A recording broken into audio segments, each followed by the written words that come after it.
Hi folks, it's Andy again. It's a quick another commentary video. The last one was really popular, so thank you for that. Last time we were talking about the 6th dan grading and the chap passing his grading using Jordan no Kamae. I thought we'd take a bit of a different look this time. Today we're going to look at the finals of the boys event of the All Japan high school individual championships. All right, so very different dynamic to what we looked at last time. We've got two young lads here that are battling out to become #1 in Japan. I haven't seen this video before myself, so let's get right stuck into it. Hopefully it's going to be exciting. So we've got here in red, we've got a boy called Ogawa from Keitoku High School, and we've got in white Ikeda from Ohori High School in Fukuoka. I posted about the Ikeda twins, the brothers, and this is one of them. This one is Ryunosuke, I think his name is. So let's get right into it. So straight away off the bat, there's a attempt at men there from Ogawa, unsuccessfully. Not unusual in this kind of Shiai, to be honest. They're usually very energetic. And we'll see this a lot as well, where they come to Tsubazeriai, obviously with a deadlock, without being able to create any real opportunities. Again, I don't own this video myself, just to be clear on that. I'll let you know who the YouTuber is that uploaded it in a moment. So while they're doing that, it's down here. This is the person who uploaded the video. So please go and check that out. There's a link in the description to see the original. So again, attempt at kote there.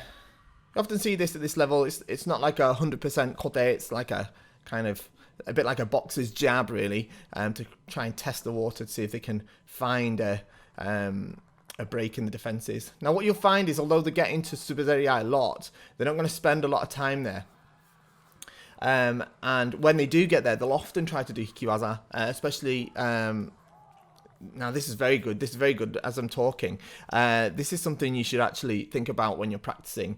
I don't know if you noticed, but as Ikeda attempted men here, watch how Ogawa instantly attacks Hikido here, bam, straight away.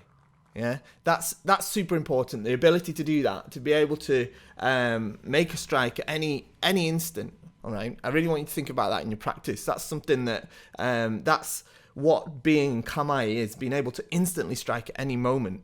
So even if they come, you deflect, bam, you make hikiwaza straight away. Super important. So as I was saying before that, you probably won't see them spend too much time in Tsubazeriai, because they do get penalised if they spend too much time there at the high school level.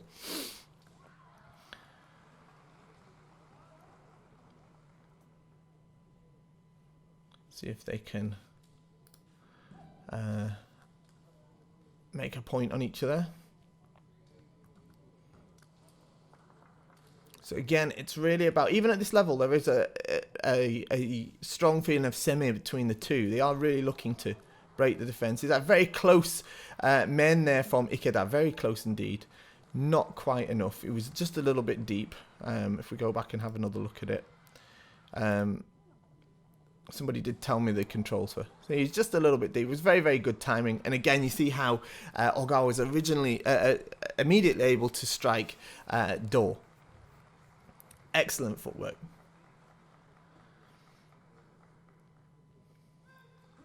Very strong kamae from both sides. They're both very active and somewhat aggressive, whilst also being quite cautious not to make any mistakes.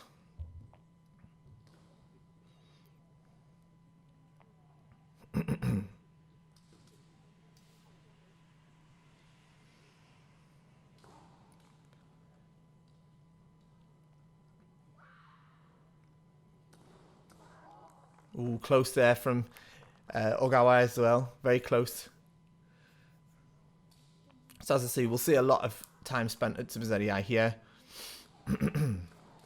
Because it's natural, obviously, with lads of this age. They're going to fly at each other.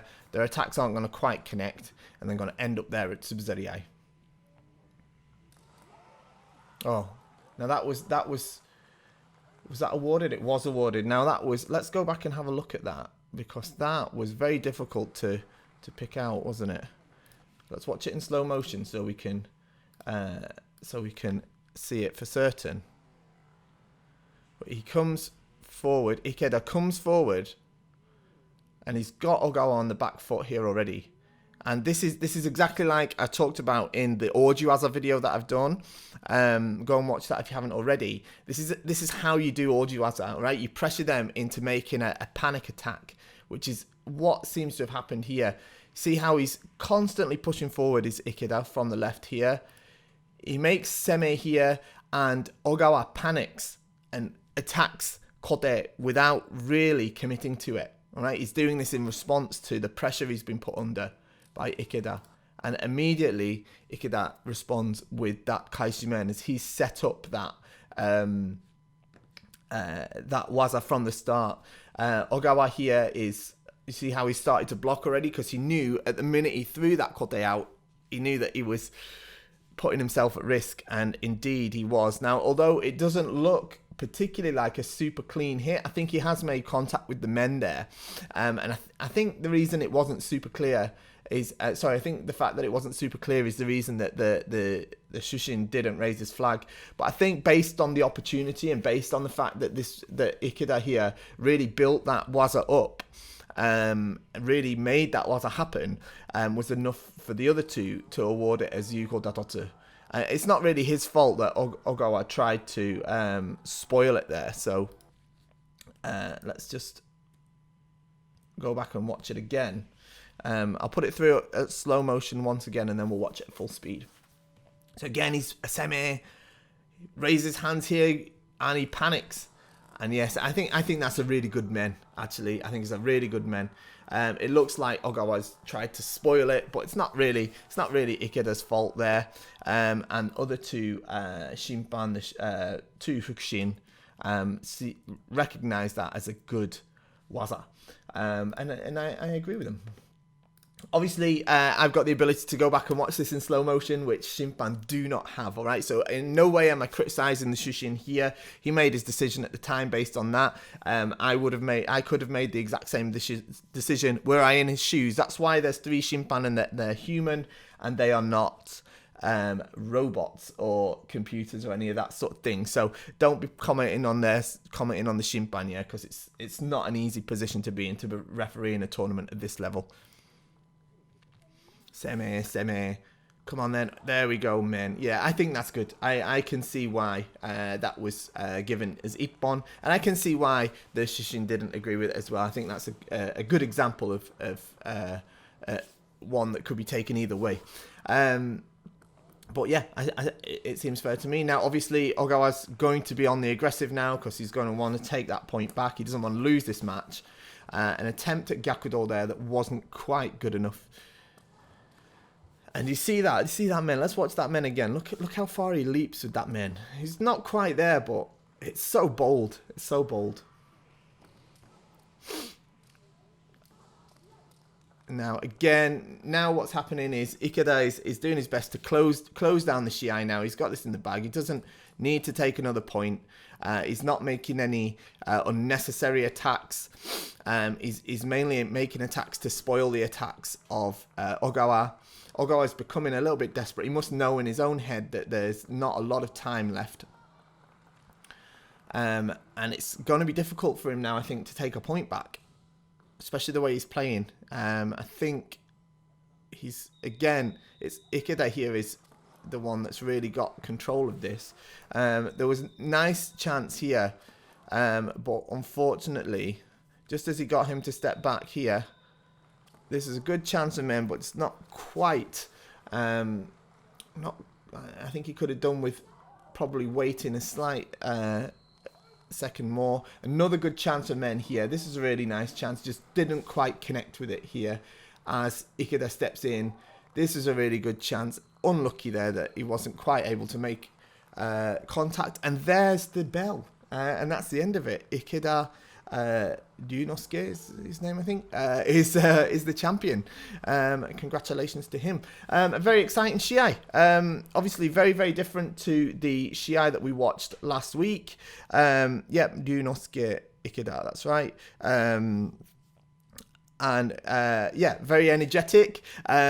Interesting point that was scored in the middle. What did you think? Let me know in the comments down below. I thought that was great. I really enjoyed it. I really enjoyed that match. It's very, very interesting as well to watch. Like I said, I did post, I think it was the day before yesterday, a video to our blog on KendoStar about the Ikeda twins. Ikeda Ryunosuke here is one of the two brothers who are students at Ohori High School. Ohori High School, of course, is a very, very prestigious high school in Japan for Kendo. It's very, very well known. Some very, very famous players have come from that high school. Maybe you've heard of Takenouchi Yuya, former All Japan champion. He went to that high school, for example. I've trained there myself, actually, very briefly. But it was some of the hardest days of my Kendo life. So, like I said, these boys, Ikeda, are twins.